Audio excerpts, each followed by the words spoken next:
every state visit has two parts, optics and deliverables.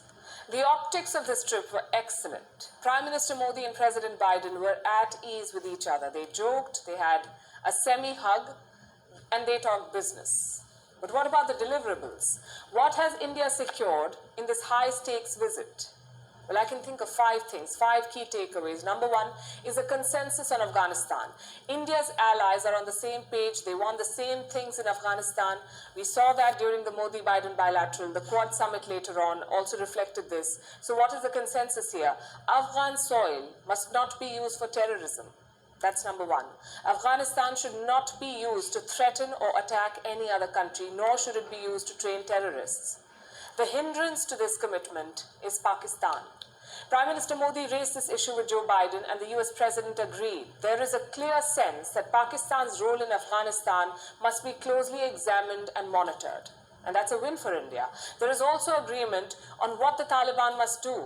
Allow freedom of movement, protect the rights of minorities and women. Basically, it's a speed bump on the entire recognition debate. India has major concerns about the Taliban, and now the world shares them. Takeaway number 2, a roadmap for the Quad.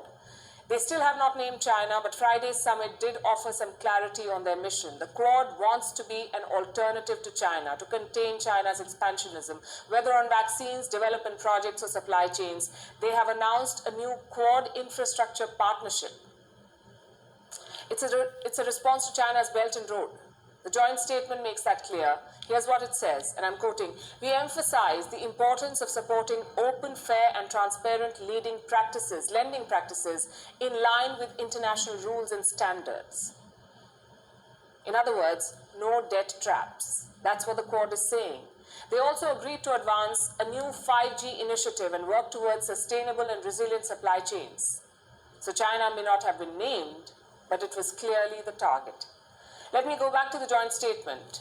And this is what it says. Together, we recommit to promoting the free, open, rules-based order rooted in international law and undaunted by coercion. That last line is important. Undaunted by coercion, clearly a reference to China again. This clarity on the Quad's role is what India wanted. Now, India can chart a robust Indo-Pacific policy, possibly forge new partnerships. Takeaway number 3, a big vaccine deal. The Quad is set to produce 1 billion doses in India. This will expand India's capacity. It's also a redemption of sorts. India, remember, was called the pharmacy of the world, the vaccine production hub. But that image took a hit during the second wave of infections in India. India had to halt exports, look after its own domestic needs first. The Quad vaccine initiative is a shot at redemption. It reaffirms India's position as the vaccine hub. It will also bring its funds and technology.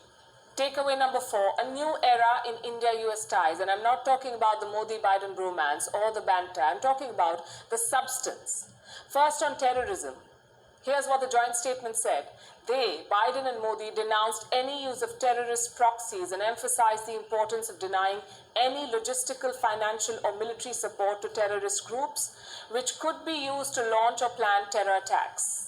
Now, India has been saying this for years. Joe Biden has chimed in now.